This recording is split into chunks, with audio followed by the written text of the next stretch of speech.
I want to change your district so that you represent, now I want to make sure I get this right, Staten Island and the Lower East Side. How does that make sense? Well, it doesn't make sense, but this is the Democrats' latest attempt to try to redraw our map, to tilt the scales, so a Republican can never win this, not only this district, but ensure that a Republican could never be elected to represent our city in Washington again. And so, you know, we've been through this, obviously, twice before, where we've had these legal battles over the map. In 2022, a special independent master appointed by the court drew our lines. And in 2024, the governor, after they waged a lawsuit, they had an opportunity to redraw the maps, and they signed the current maps into law. And here comes this Washington law firm looking to redraw the map. And it's really ludicrous, and it's an insult to the people of Staten Island, Southern Brooklyn, who had a Democrat, by the way, Max Rose, who represented them, and they fired this individual. So they had a choice here between a Republican and Democrat, and they decided they didn't want the Democrat representing them anymore. And here comes this Washington firm saying they don't care about the will of the voter. They're going to set it up so a Republican can never win, and it'll always be one-party rule.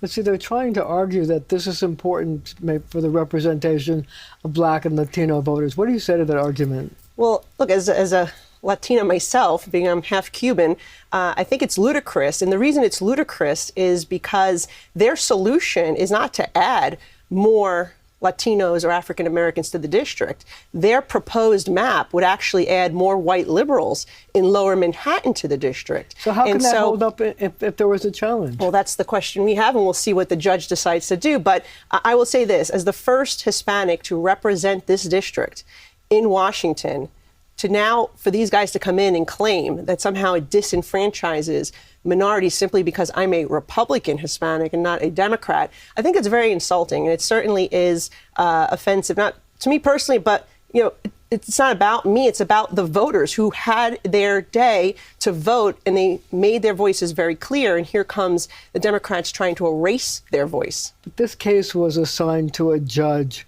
a Democratic judge who had worked as a counsel to Governor Kathy Hochul, who has made no secret of the fact that she wants your seat. So how is that going to stand up if he rules against you? Look, I think that if he just interprets the law, it's very clear that the map should stay the same.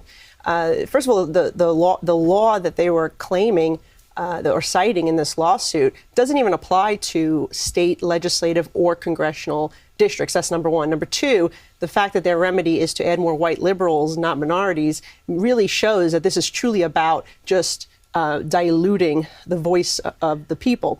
And so I think that if we have to, and I believe that we should be able to win in this first round of court if the judge is interpreting the law as it is. But if we have to, we will fight this all the way to the U.S. Supreme Court if necessary. And I believe we will prevail in the end of the day. But we will fight this tooth and nail each and every step of the way, because it is about preserving our elections. When Democrats talk about democracy, right, and you know, how can they say they're the defenders of democracy and then at the same time try to change these maps? You can never have another competitive election in the city of New York, because I'm the only competitive seat currently in the city of New York, and I'm the only one that gives our city bipartisan representation, which is so incredibly important, especially with President Trump there. You need to have someone who has a relationship to fight for New York City. I was the one who got $100 million restored in counterterrorism fund when the Department of Homeland Security attempted to cut that funding. I was the one who ensured that we got those doctors that work at the World Trade Health Center